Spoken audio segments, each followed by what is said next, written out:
Welcome back to the channel, everybody, and today it's my number 24 team in my 2025 NFL Deep Dive Series. It's the worst run organization in the history of professional football, and I dare their fan base to argue differently with me. It's the Cincinnati Bengals.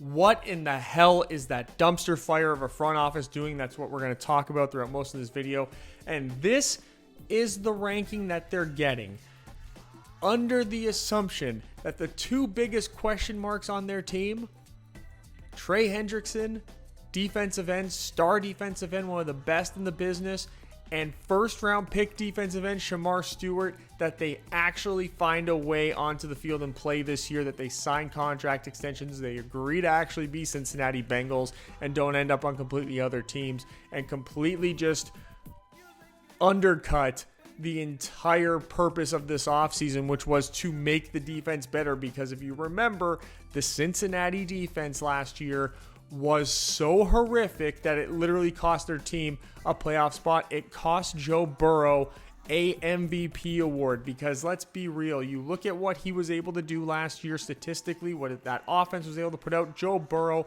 had arguably his best season as a pro last year. It was incredible to see him play, and it was just as disheartening to know that it wouldn't matter because of how terrible the defense was. Well, Lou Anarumo got fired. He's in Indianapolis. We already talked about him. They got a new guy in here who I don't have any extra faith in.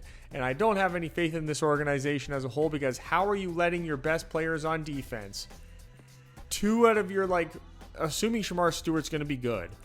He's a first round pick after all. He comes into the team as the fifth best player on the defense already. How is this happening? Your defense is somehow going to be worse now if Trey Hendrickson and Shamar Stewart both don't play. That would knock their defense down to the worst in the NFL. Now, it's already going to be ranked pretty low, as we'll get to later on, but oh my God, will it be so much worse. And it will actually drop this team down a number of rankings as well and put them in a huge disadvantage in an already stacked division with two teams that I think are significantly better than them in terms of how they're run as an organization. And it starts a lot here with me just not having a whole lot of faith in this coaching staff. And we start with the head coach. Zach Taylor is my 31st ranked head coach. The goofy face kind of says it all, right? He has really kept his job based on, but this is all by my estimation, of course, based on the fact that he has so much talent to work with. But is there a team? Is there a coach that has a team less prepared at the beginning of a regular season than Zach Taylor has since coming to Cincinnati? They are one of the worst September teams, I think, in the entire league since Zach Taylor became their coach.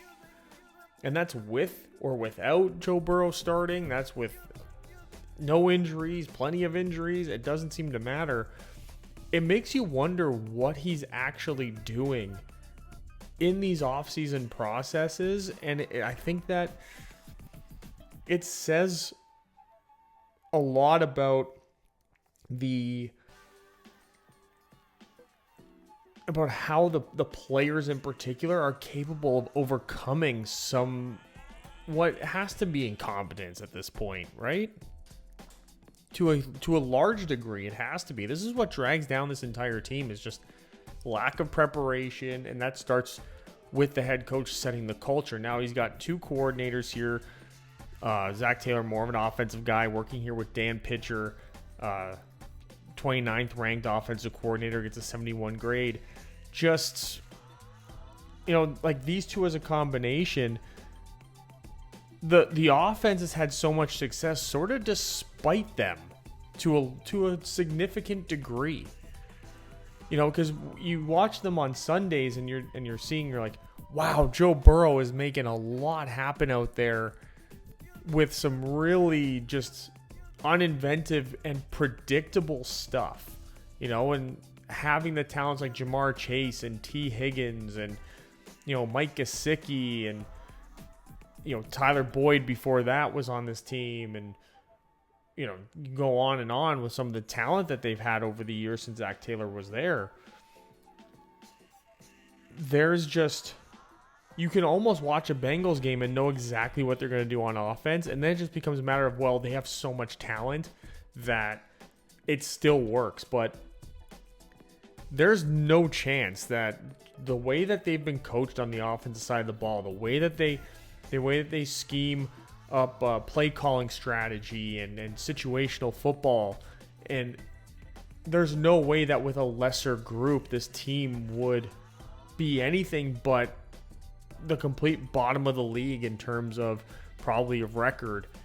You know, you sub in what they got in, for example, let's say Tennessee, or what they're lacking in some of these other organizations. Just, you know, off the top of the head, if it was something that was going on like with the Jets, who really they only got one guy, then they wouldn't. This would be a horrific situation of wildly incompetent offense. You hope that they can figure it out and turn it around, because there was a period of time where Zach Taylor looked like he was going to be on the ascension. You know, they had the Super Bowl season where it was like, okay, like Zach Taylor found his groove. They were really positioning well on offense. They were coming prepared, making mid-game adjustments incredibly well. And then he comes out the next year, and it was sort of just business as usual in terms of just head-scratching crap. And, you know, and it's amazing that he's kept his job this long. I understand not wanting to separate Joe Burrow from the offensive mind that he's been working with, because I think there's something to be said about Joe Burrow's quick ascension to like a top tier status. But I think that somehow Joe Burrow could produce probably even better and be put in a lot better situations if they had a much better strategy. And going to the defensive side, they did try to change it up here a little bit, getting rid of Lou Anarumo. And now they have Al Golden, who I rank one spot lower than Lou Anarumo, just because I just have no faith in any of this. And he's being put into the most unwinnable situation that I think any coordinator is being put into going into this season. And he's not somebody who I immediately thought highly of before these issues started to pop up with Trey Hendrickson and Shamar Stewart, but now he's in an even worse situation where, because this staff is definitely a hot seat staff, it's another of many hot seat staffs that we've covered so far, he's looking like a one and done defensive coordinator who isn't really getting a chance here. You know, he's got to use guys who are third string quality at best as projected starters. So, I mean, we'll see how that works out here. We'll see how that works out for Al Golden, but you hope that he can sort of disguise some of the deficiencies that they're probably going to have if they can't get their two starting edge rushers signed, where, you know, he's got to get creative with some of the blitzing and some of the aggressiveness. Or does he just play back and rush just four and hope that the secondary, they can get some cover sacks or whatever? I wouldn't recommend that, because we'll get to some of the grades here for some of these guys on the defense. It's not the most talented group on the back end, at least in terms of what they've produced so far in their careers. I think you can project something for some of those guys like DJ Turner, and seeing if Dax Hill can get it together. But the defensive coaching staff is really going to have it a hard road ahead of them, more so than anything else. The offense is sort of coming in established, so it's sort of allowing the offensive staff that's sort of been failing uphill to gather themselves a little bit, and hopefully that they can keep tweaking the offensive strategy until they find something that truly works and then can send this team into the stratosphere. But it doesn't look all that promising, considering it looks like somehow, some way, this defense is going to be even worse, and it's no fault of the defensive coordinator, even though I don't consider him to be that high ranked amongst defensive coordinators at all. This is the part of the video where we come in with an ad break, but I'm kind of just hoping this is the part of the video where I get to say that Trey Hendrickson and Shamar Stewart actually signed with the Bengals, and as of right now, they haven't. So what you guys can do for me is something that the Bengals organization refuses to do for their players. And that is actually, just help me out a little bit. Subscribe, hit the thumbs up button, the bare minimum of what could be. And I appreciate you. Now let's get back to the video. And this is the saving grace here. They have the best quarterback in the NFL, Joe Burrow. The performance that he gave last year is one of the most undeniably great seasons in NFL history. The fact that they were able to win as many games as they did with the level of incompetence that defense had was astonishing. And I don't know that it's ever going to get the attention it truly deserves because they didn't make the playoffs, because, Lamar Jackson won the MVP. That season, unfortunately, is going to be widely forgotten about in the annals of time, and it really, really shouldn't. He was just about as perfect as you can get from a quarterback who had to throw the ball a million times because his team was constantly trailing because the defense couldn't stop anybody, so the opposing defense knew they were throwing the ball, and yet he was still just amazing when kept clean. He was fantastic under pressure. The play action was still working great. He threw it at all three levels, and this is from somebody who doesn't have elite level arm strength, but he's so good with decision making and timing and anticipation that he's able to create these big plays downfield without having the strongest arm, without having to force these balls into these windows deep downfield the way that you would see somebody like Josh Allen do, for example, who rests on sort of his fantastic arm strength, that he'll whip that ball down the field and it'll be in a much tighter spot. Joe Burrow has to anticipate more what the safeties on the back end are going to do, and that involves him doing a lot of comprehensive film study on how to get these safeties to hold, how to get them to shift, what they do in certain looks, in certain situations, on certain downs. He almost has to be ahead of the game more so than guys who do have those monster rocket arms, and he still is able to pull it off, and that speaks to the amazingly high football IQ that he has.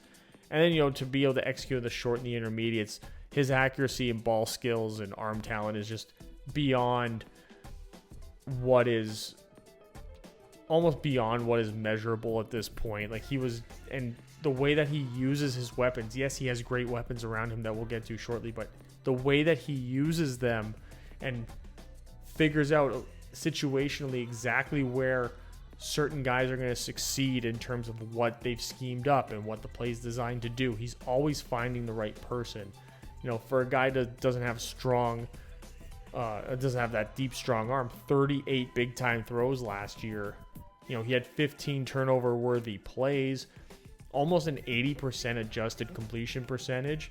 The 15 turnover-worthy plays, that's a high number when you see it on its own, but when you take into the context of the situations that the offense was constantly in and the chances that he had to take in order to make big plays to try to keep this team keep the team's season alive for most of the year. They went on that run towards the end, and it was just too little too late, but he was having to make these decisions to put the ball in danger at times when it wasn't necessarily him making a poor decision, more so than him being backed into a corner to have to make a big play. And I think that if you get some better performances from the defense side of the ball, that number is going to come down drastically. I would say cut in half by the end at this time next year, if you get anywhere close to a top 22, 23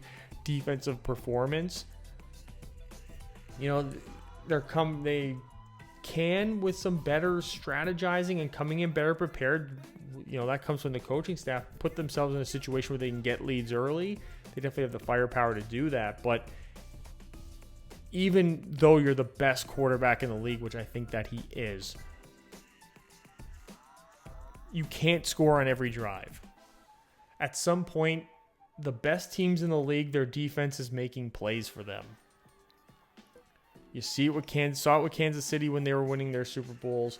You saw it just in the last Super Bowl with the Philadelphia Eagles. Their defense was out there making plays. There's only so much that Joe Burrow can do on his own. And you can see through some of these clips, he's just... It's like, what else do you want from him? He's great. He is greatness personified right here. And if he was in a better organization, I would say by this point in his career, you would be talking about Joe Burrow like amongst the greats. But he's sort of just hovering in this, he's almost being forgotten. I talk about the season that he just had being forgotten. This is very like Matthew Stafford-esque, like early in Stafford's career, where him and Megatron, they were just such a great combination. He was making such amazing plays, great decisions, great throws, making these great comebacks, clutch situations. But it was such a unwinnable situation for him organizationally that just never blossomed, and people that knew football were like, oh yeah, Stafford's the man. It wasn't until he went to LA late in his career that he finally got that recognition.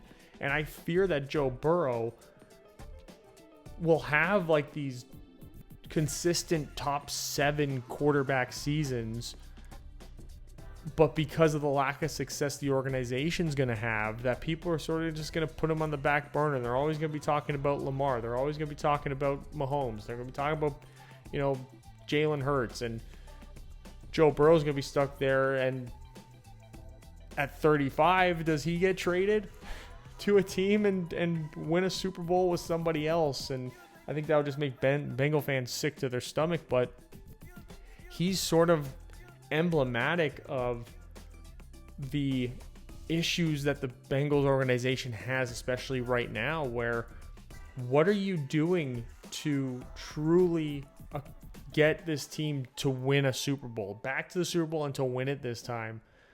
And what kind of just stupidity are you running through the top down of the organization? And I hope that they can clear this stuff up, because when you have a talent like this, when you have Joe Burrow just chomping at the bit to get himself in there with one of the greats where he belongs, it would be such a travesty to not figure that out and give it to him. So, poor guy. Poor guy. This weapons group is ranked 5th for me in the NFL. They got probably the best 1-2 punch at wide receiver here with Jamar Chase and T. Higgins. They actually got a really strong tight end performance from Mike Gesicki, sort of bounced back, got back to that Mike Gesicki that we saw in Miami. Some interesting depth pieces here. They're going to be competing amongst each other for roster spots and for playing time. Jermaine Burton is a big question mark around him and where his role is going to be in this offense. I think Andre Iosivas and Charlie Jones are a really good combination there. I think they're more of a sure thing for like the wide receiver 3 spot. But this really runs through Jamar Chase, who gets a 95 grade for me. He had 127 catches, 17 touchdowns, 1,700 yards. Again, a all-time quality wide receiver performance for the season. And it'll be, again, widely forgotten just because of the overall performance of the team, what the defense was unable to accomplish. To be targeted 171 times, that's 10 targets a game. So 17 touchdowns, averaging a touchdown a game there. 797 yards after the catch, pretty damn good. He did have 10 drops, but it's only 7.3%. You want to bring that number maybe a little bit down. I like to have the drop numbers at hovering closer to 5%. Contested catches, that wasn't his bag. That's not his role. He did have 10, but it was only 41.7%. 121.7 passer rating when targeted. Spent about a third of his time in the slot, mostly out wide, but being able to maneuver him into the slot and create some matchup issues that we've seen, and then have him run some, those intermediate crossing routes out of the slot. Very effective strategy for this group. He's also a great route runner too. I think he sort of got lost in that LSU wide receiver room because there were so many great route runners to come out of there. How about LSU becoming basically wide receiver university over the last 5 years? Chase, Justin Jefferson, Malik Neighbors, Brian Thomas Jr. It goes on and on with that group. But he also did a great job of, when they were throwing him those little bubble screens, those wide receiver screens, securing it, getting upfield, finding the gaps in the blocking, and being really effective in that sense. So he's also not just somebody who's just going to take off running downfield. He's got this shiftiness to him where if you need to bust it out, if you wanted to pull that out, you are able to with a guy with Jamar Chase. And that's pretty rare to see amongst like a true like number one wide receiver on a team. Usually they're not somebody that you're going to be doing that with unless it's like a Tyreek Hill type, but Jamar Chase sort of falls into that window of you want to get him at least 10 to 15 yards down the field on his route so he can use his quick twitch, he can use the athleticism, his good footwork, and his hands to execute really, really, really great clutch moments as well in your passing game. And he's complemented incredibly well by T. Higgins, who, 73 catches last year, 911 yards. He had 14 contested catches, still less than half. He only had 2 drops, though, for a 2.7% drop rate. That's the real number that you look at with T. Higgins here, is he's fantastically sure-handed. And he's got such a great catch radius, and he's going to go up there and he's going to beat a lot of these number 2 corners that he's going up against. He's also, the fact that he gets to go up against number 2 corners is such an advantage for him as well. It takes 80% of his snaps from out wide, and why wouldn't you just get him out there on an island? And most of the time he's going to beat that guy he's lined up with. It's hard to get matchups against T. Higgins when you have to worry about Jamar Chase. T. Higgins is already body type wise very difficult for just one guy to get his hands on, let alone your number 2 cornerback who you would likely dedicate to him on a week-to-week basis. He's not someone who's going to burn you down the field with speed or anything like that. So his ceiling kind of plateaus at that point, because you look at guys who sort of fall into the same category, I would say, as T. Higgins. You got guys like A.J. Brown and DK Metcalf, who are also these big body guys, but they are absolute runaway trains when they get that head of speed, and that's just not what T. Higgins does. So that'll be something that we're going to really have to pay attention to and watch how, if teams are able to figure out a different strategy on how to cover these 2 guys to try and make the matchups a little bit more attainable for them. Like, do they shift over their number 1 corner to T. Higgins and then double team Jamar Chase all game? I think that's something to look for, because you're going to want to double team probably Chase anyway, which is going to open up all these opportunities for T. Higgins. But what we've seen a lot is teams put their number 1 guy on Jamar Chase and leaves T. Higgins sort of on an island there with your number 2 guy, and that opens up all these opportunities for him. You're just not a lot of run after the catch guy, but so you want to put T. Higgins in situations where he can get downfield and use like intermediate routes. He was fantastic. He was perfect. That's where he lives, that 10 to 17-ish yards. And that, when you have a quarterback as accurate as Joe Burrow, who loves throwing into those areas and can drop the ball into a freaking, put it through a pinhole at that range, it's really easy work for T. Higgins. So it's no surprise to me that he re-signed with the team. He really is like one of my favorite tight ends, especially when he was back in Miami. I love to have him on my fantasy team. I just thought he was such a really good receiving threat. He does a lot of work out of the slot, almost 70% as a slot receiver. So you want to find maybe like a more true inline tight end, which he just doesn't line up as. He almost plays like it's like him and Evan Ingram are very similar in that sense. I think Ingram's a much better athlete, but Gesicki does have these great receiving capabilities in that short to intermediate range. Doesn't have the most fantastic catch radius or anything, and doesn't really have the athleticism that Evan Ingram would have. So to get deep downfield, just not a thing for him, and you're not gonna be throwing bubble screens to him either because he just doesn't have that like agility and shiftiness. But when he operates into those short and intermediate routes, running the whip routes, running the hooks and the quick outs and all that, he really does well in that role, like the little posts, the post corners and all that we could see him run a couple of times here.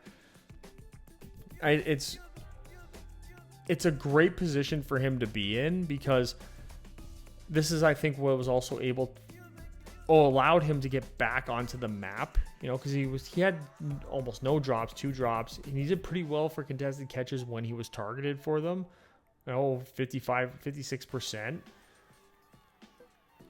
But because I think people were trying to play him as like a true inline tight end, that didn't really work out to his game. And I think the fact that he's been put into this situation, he gets to play a slot receiver role, he's going to have a good size advantage. I don't know that teams are going to be as quick to want to put their nickel corner on him, that they may drop a safety down instead or kick out a linebacker, one of their more athletic linebackers. And he can really exploit that with his size and his route running. And playing him in the slot when you have Jamar Chase and you have T. Higgins on the outside, the chances are a lot of these teams are also going to be running a lot of cover 2 shell on the top. So it's going to be a lot of one-on-one situations with a lot of open space in the middle of the field for him to operate. And I think that as we see the season progress, I think that you're going to see him do that a lot more this year as well and get those numbers up. Even though 65 catches, 665 yards, very good, I could see him being targeted more in the red zone, especially if they start spreading him out more once they get inside the 15. I think that could be a thing. But they have Drew Sample there, who they can use as a more traditional tight end, I would say.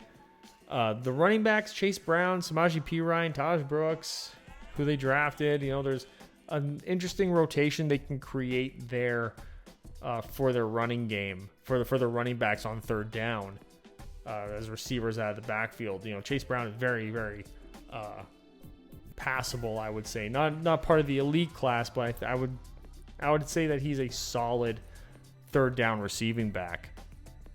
And they are tied for 15th for me in terms of like a rush threat backfield, like right in the middle of the pack. Chase Brown gets an 85 grade, Samaje Perine gets a 72 for me. Zach Moss gets a 72 as well. Taj Brooks, the rookie, gets a 70. They got Kendall Minton and Gary Brightwell as part of that rotation as well. I don't expect Minton and Brightwell to necessarily make the team. It'll be interesting to see what Taj Brooks can do on special teams, and if that's how he gets there. I could see them maybe keeping Gary Brightwell as a special teams guy if Taj Brooks doesn't establish himself as one, which would be an interesting thing to see them keep 5 running backs, because I do feel like the top 4 guys almost have to be on the team. Because is Chase Brown long for this world, even though I think that he's a talented player? Just under 1,000 yards last year on just over 210 carries. He had 7 touchdowns. Didn't have a lot of big time runs. Fumbled it twice. His yards after contact was really strong. Forced 46 missed tackles, which is a decent number. You hope they can get that number up. Accounted for 49 first downs. The concern is the ability to bust out the big run, especially because you would expect the Bengals to be playing with some lighter boxes throughout their games, because again, a lot is going to be dedicated to Jamar Chase and T. Higgins and the passing game, that it should technically open up more opportunities for him, and his ability to make linebackers miss in the hole and to sort of outrun some defensive backs for these bigger runs needs to start becoming more of a thing for him. That's something that if he adds that to his game, he can enter into like that top level conversation. But until he adds that aspect, which he may never add that aspect, but 200 and how many carries is this? 223 carries, 900 yards, and 4.3 yards per carry. If he's giving you 4.3 yards per carry, it's hard to just be like, dismiss him. It is about what you would want from a starting back. Maybe you want a little bit better than that. But it's good enough with the style of offense that they play. So I don't think they're in a big rush to sort of upgrade this position. And I think that they're going to be willing to allow him to develop certain aspects of his game here. Especially because he also brings a lot of balance to them in the passing game as well. As we saw, he gets an 81 grade as a running back out of the backfield in the receiving game. You have Samaje Perine, who's sort of the poor man's version of Chase Brown to a degree. I think he's the next best option in all aspects of the game. I think he'd be the true number 2 here. Zach Moss, we talk about, keeping somebody for special teams here as one of these running backs. Zach Moss could easily be the odd man out because they did pick up Taj Brooks in the draft. The rookie Taj Brooks, who is comparable to Zach Moss in terms of his ability as a true running threat, and is frankly a better receiving back as well than Zach Moss by my estimation. So it could leave Zach Moss as being the odd one out here in this scenario. But it's a good backfield. This is the type of backfield that you want when you have such a high-octane pass game. You want one that's competent enough to keep you ahead of schedule and to be able to finish off games when you have these leads late, which you hope that this team can sort of stay that way. But when you have the issues on the offensive line that you have, it does make the running game a lot more difficult for your offense. And that's no exception here for the Cincinnati Bengals, who 26th in pass blocking, dead last for me in terms of run blocking. It's a group that it just seems that they just haven't been able to get it right. They've thrown a lot of assets in the draft and free agency at this group, and it's just flopping time and time again, it seems. You got the 2 guards, Cordell Volson and Lucas Patrick. You got Dylan Fairchild there, as the outside looking in. I think he could win a starting job. Especially because of his great ability as a pass protector. I could see him getting the job over Cordell Volson. I think he might actually be projected currently to win out that job. So seeing that improve the pass blocking a little bit, but he's such a horrific run blocker. But if you're already last, are you going to be more last in run blocking? So I could see that being a change that they make. I think starting Lucas Patrick at guard is a good decision for them. He's almost immediately their best run blocker. Passable as a pass blocker from the guard position, especially when you have who he's got next to him.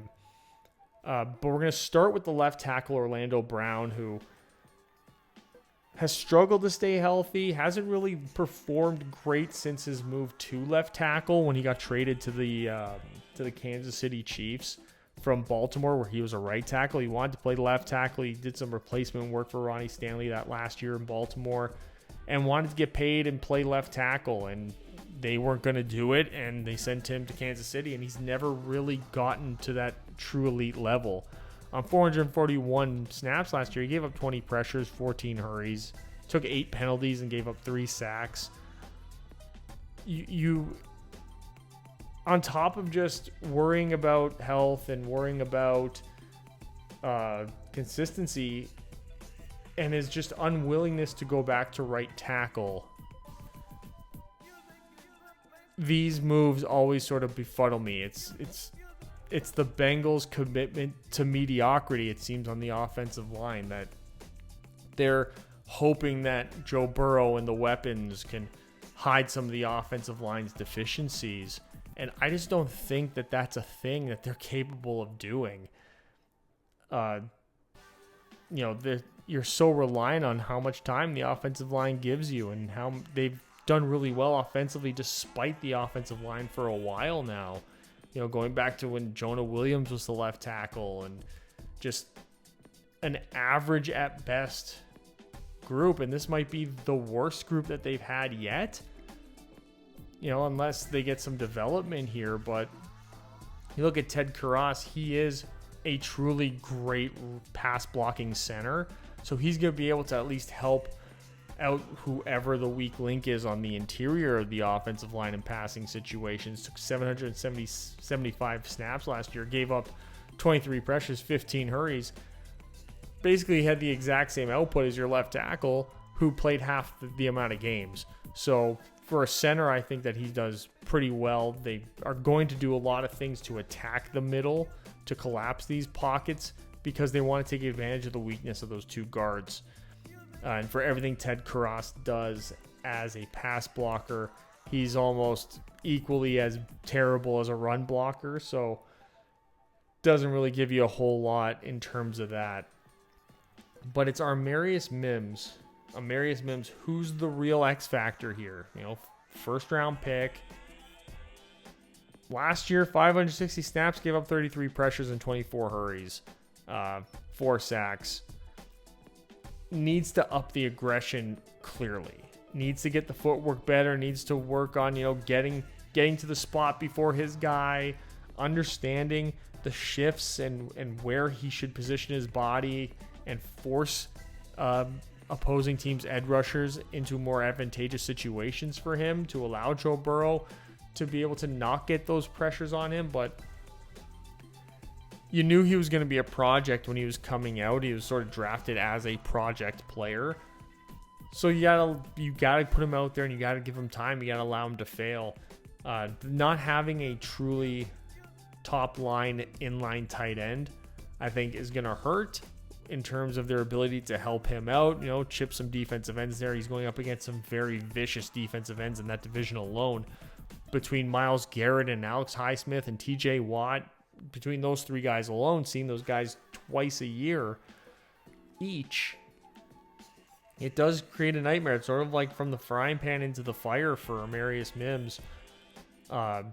His run blocking could also stand some improvements, some drastic improvements. He got D-minuses for me in both zone and gap. They ran it almost 50-50 last year. So he's got a long way to go. Offensive tackles, though, the one thing that you can point to if you're the Bengals is you can start a lot of these tackles early in their career, like these first-round project types who have a good foundation, have a good upside. They just need time to develop. That second year is usually a really good indicator for you. Either right away, midway, quarter of the way through the season, you start to see if the player is getting it or not. I think Andrew Thomas of the New York Giants is a great example of that. Had a really, really terrible rookie season as the 4th overall pick. Came out his second year, and he was as fantastic as any left tackle in the league. It's just about getting your reps, figuring out what you're not good at, and then making the appropriate adjustments through your training. And I don't know what Amarius Mims' training has been. I haven't seen any reports of him being particularly committed one way or the other. I would assume he is committed to improving his craft, which is why I think you can project that by the end of this year, you're hoping that he can get himself into that good quality starting right tackle category. And I think that will greatly increase the overall quality of this offensive line and make things a lot easier for Joe Burrow and the passing game in particular to really execute and continue to just give headaches across the board for opposing defenses. Jalen Rivers is a rookie. I kind of like him. He's kind of sneaky as a pass blocker. I don't know that he gets on the field and if there is an injury at tackle. Maybe the veteran Andrew Stoiber gets the work, but if Jalen Rivers can impress here in camp, I would look out for him, man. I would look out for him and Dylan Fairchild to both find their ways onto the field. Two rookies on an offensive line that's got these types of question marks specifically at the positions that they play. They could come in and take advantage of that, and if they can perform really well, they could actually take this offensive line up a couple of notches, which would be fantastic for this overall team's performance because the offense is significantly dragged down by how weak this group is. So overall, it is my 12th ranked offense. They're the number one passing offense in the league. And that is despite the offensive line's issues. So you see drastic improvement from this offensive line. It'll get even better out there. The running offense gets tied for 24th. Just the O-line being as poor as they are greatly affects how Chase Brown and Samaje Perine are going to be able to perform this year. You're mostly hoping that they end up in situations where teams are playing off ball, keeping the middle of the field nice and empty, making things easier for the offensive line, not trying to get too exotic to get caught in play action, and the offensive line can take advantage of that. And you're just hoping for better play calling and better offensive strategies from your head coach and your coordinator as well, who also assist in dragging down the overall offensive grade to getting them just outside the top 10 of a total offensive grade overall. Now that we've covered the actually only really good part of this team, we're now going to go over to the defense. And like I said, I have to assume that the level of incompetence that the Bengals organization is showing in the front office can't possibly be sustained through the summer, and that Trey Hendrickson and Shamar Stewart will be on this team. However, they get the big old question mark right on them as we start this. So the defensive line in general, we start here, and Trey Hendrickson is the leader of this group. With him, they're 22nd in pass rush. With him and Shamar Stewart, they're 22nd in pass rush, 29th in run defense.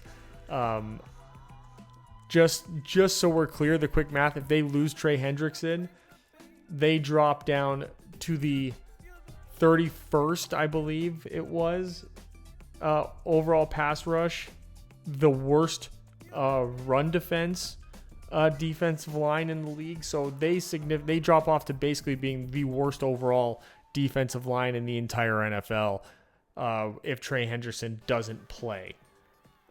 If Shamar Stewart doesn't play as well, they're dead last in both categories. So these are significant issues, contract issues that they need to work out here, because you want Shamar Stewart to be on the field. He's a developmental project, and you want somebody opposite of your superstar Trey Hendrickson, who last year was 4th in pass rush win rate at 83 pressures, 18 sacks, 49 hurries. He even batted down 4 balls. Took 514 pass rushing snaps alone. Did 800 snaps overall from outside the tackle. That's where he lives. He loves playing in that 5-7 tech and coming off the ball, just screaming off the end. Great hands, great spin move, great bull rush. He does it all really well. It's just, and I don't understand. This is, no other organization has these types of issues with getting star players in the most valuable of positions. It's just embarrassing that a guy of this quality is not locked up as a top paid guy.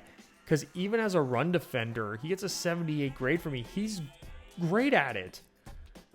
You know, he's not elite. He's not elite. He was 97th in stops percentage, but that's not his job.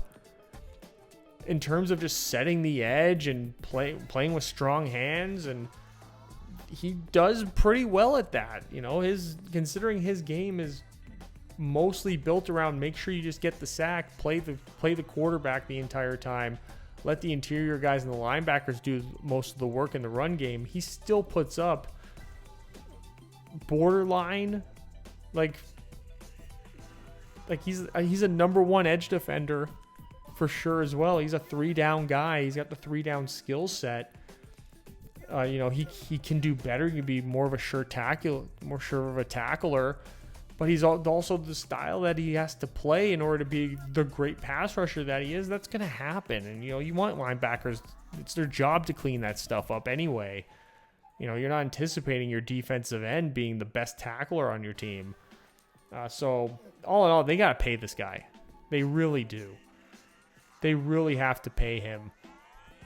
Because then they end up in a situation where B.J. Hill becomes just their best defensive lineman. And there's nothing against B.J. Hill. And as a pass rusher, he gets a 76 grade for me. He was 52nd in pass rush win rate among interior defensive linemen. Got most of his snaps as a B-gap guy. He's your stereotypical, middle of the pack, 3 tech, 3 down interior defensive lineman.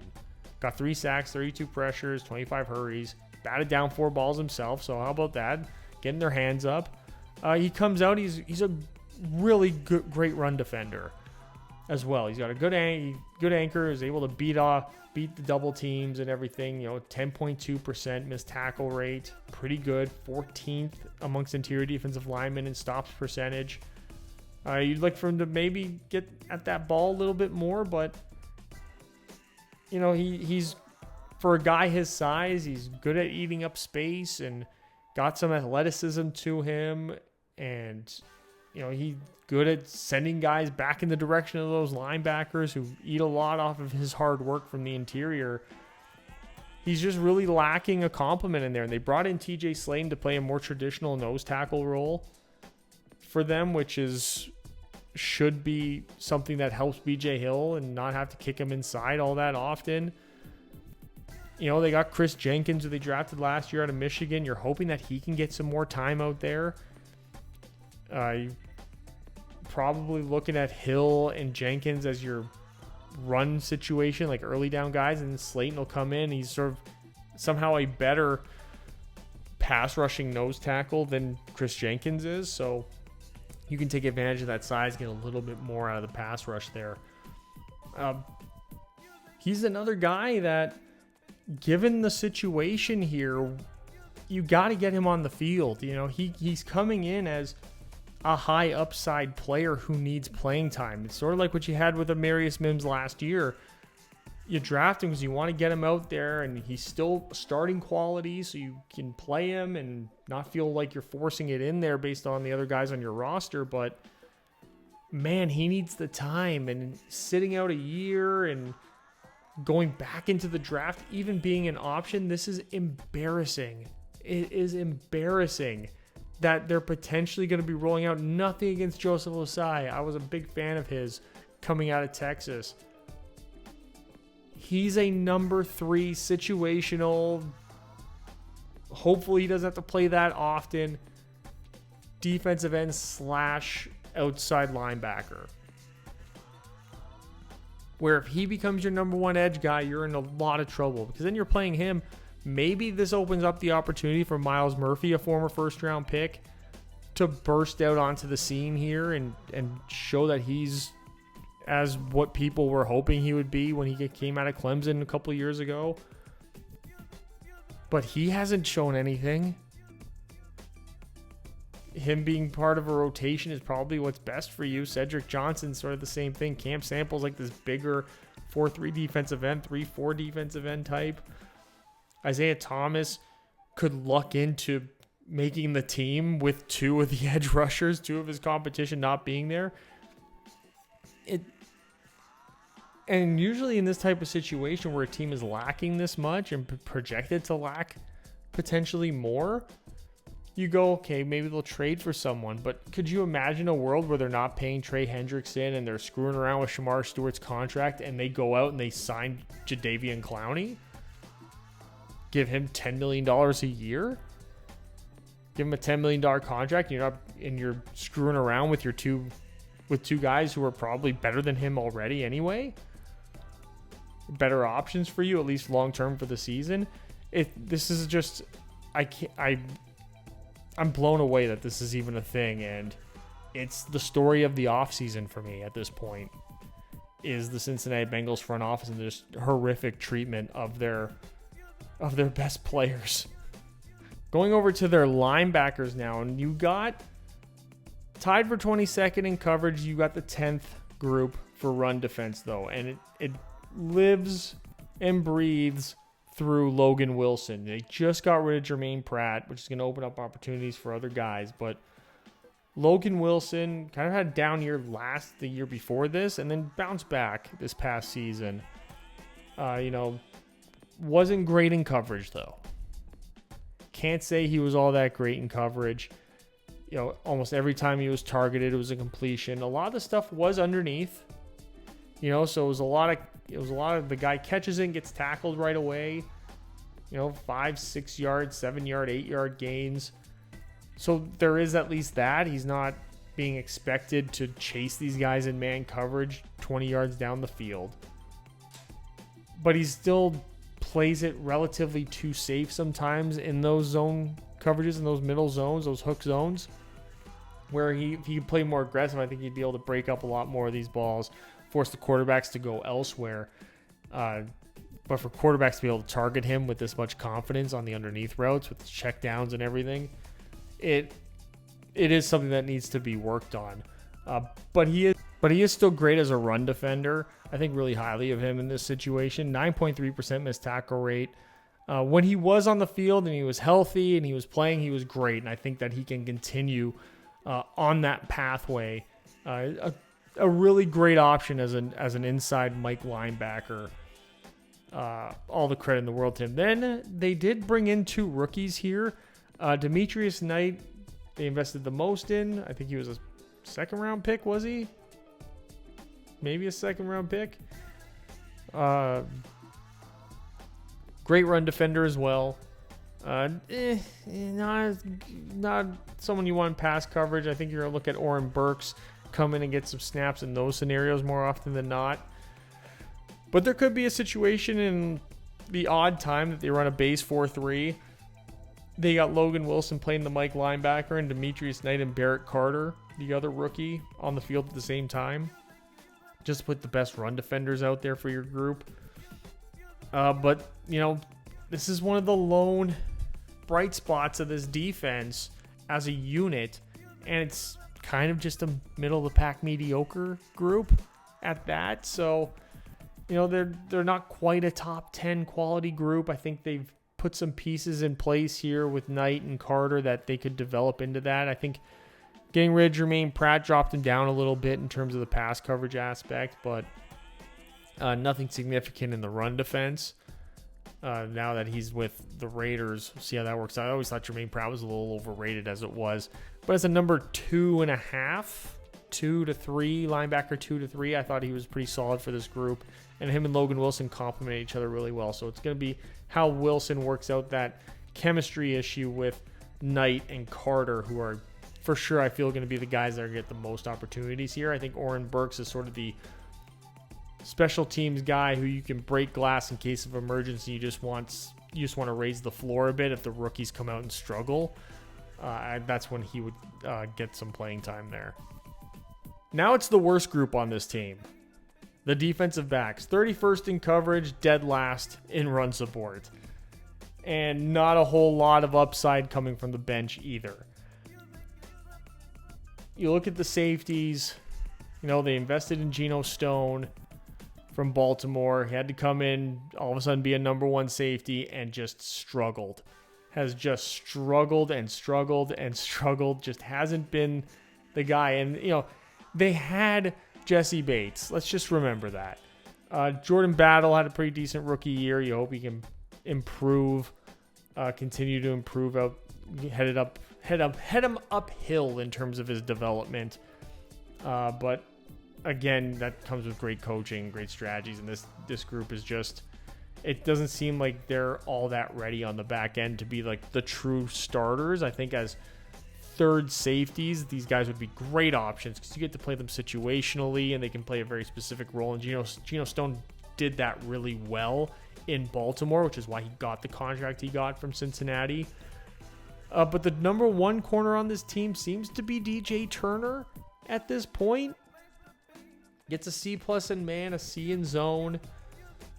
21 of 39 in terms of receptions. That's a pretty good number. We were talking about like receptions to target ratio. That's a pretty good number for him to have. He played very well as a number 1 corner for this team to a degree. He still didn't really perform well in certain situations. They kind of also, when they targeted him, they kind of wanted to have their way with him in key situations. You got Cam Taylor-Britt, who they were kind of banking on being their number 1 guy. hasn't really worked out that way. I think he's a solid number 2 type. I think him and DJ Turner as number 2s would be actually a pretty good group. But they need somebody to break out and be that number 1. Then you got Dax Hill, who didn't get a lot of slot work, but I feel like he's going to coming up. You're just hoping that he can improve and become the nickel corner that he couldn't be as a safety. He's somebody that they were looking to, when they picked him up, they're like, okay, we got a starting safety here. This is our Jesse Bates replacement, and it just kind of flopped. So now they're moving into more of a cornerback role and hoping that this can become something. It's tough. It's doubtful. You know, you got Josh Noon out there who's a better option. Maybe he gets some slot work in there. But there's just not a whole lot of upside here. Right? Like, is Cam Taylor-Britt going to break out? Is Dax Hill all of a sudden become like an elite, like, box safety slot corner? Is Geno Stone really going to get back to being what he was as a cover safety in Baltimore? It just doesn't look great at all. And the fact that they didn't put any significant investment into the secondary is a scary preposition. They drafted 2 linebackers.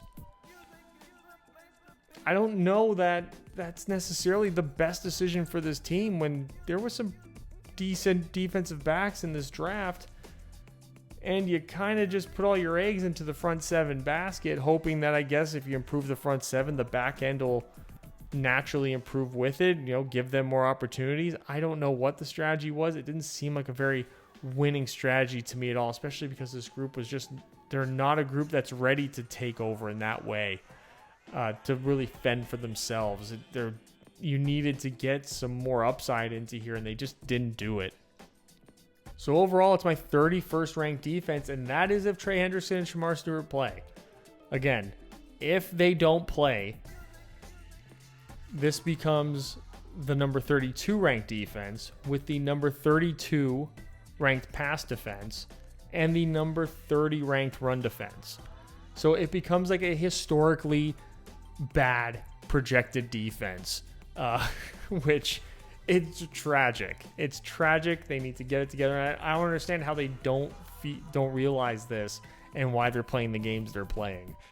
So somehow, some way, Vegas has them projected to win 9.5 games. Let's assume I did everything on the assumption Hendrickson and Shamar Stewart are going to be playing week 1. They got 6 games where I go, they're definitely going to win those games. But they got that week 1 game against Cleveland, at Cleveland, and they're a historically terribly prepared team. Then they have to go Minnesota, Denver, Detroit, Green Bay. Oof. I had them beating Pittsburgh at home and going, yeah, they'll beat Pittsburgh at home. But if Aaron Rodgers becomes a monster, woo! How great does that look? That all of a sudden turns into a loss. They got Baltimore twice in 3 weeks. Buffalo on the road. It's just not a great situation for them to be in here schedule-wise. 14th hardest schedule. It's an over 500 strength of schedule. I don't know that giving them the over on 9.5 wins is going to happen. If Trey Hendrickson doesn't play, they'll be lucky to get 4 wins out of this schedule, to be honest. All those greens definitely become yellows, and all those yellows become reds. So we'll say that. We'll throw that projection out there as well. So overall, it is a team that is one group in particular that is carrying this team right now. It's the pass offense that gives the total offense the ranking of 12 in the league. It is close. They're close to top 10. If they get some better offensive line performances, that overall grade can go up. But I don't get the warm and fuzzies thinking about the Bengals this year. This could be a situation where things unravel from the top down, and they may need to be some serious changes, sweeping changes in the front office and in the coaching staff to really rectify the dumpster fire that this is becoming. And there you have it, the worst run front office organization in the history of professional sports, the number 24 team in my 2025 NFL Deep Dive series, the Cincinnati Bengals. Bengals Nation, I feel so deeply sorry for you that you're in this position, that you're wasting the prime years of arguably the best quarterback and the best wide receiver in the entire league, perhaps the best quarterback and best wide receiver in the history of your franchise. Guys that took you to the Super Bowl not that long ago, and there seems to be no sign of you going back. But I hope you guys could at least see my arguments in this video and appreciate them, and appreciate me by hitting that thumbs up and subscribing. And I will see you guys with the next video next time.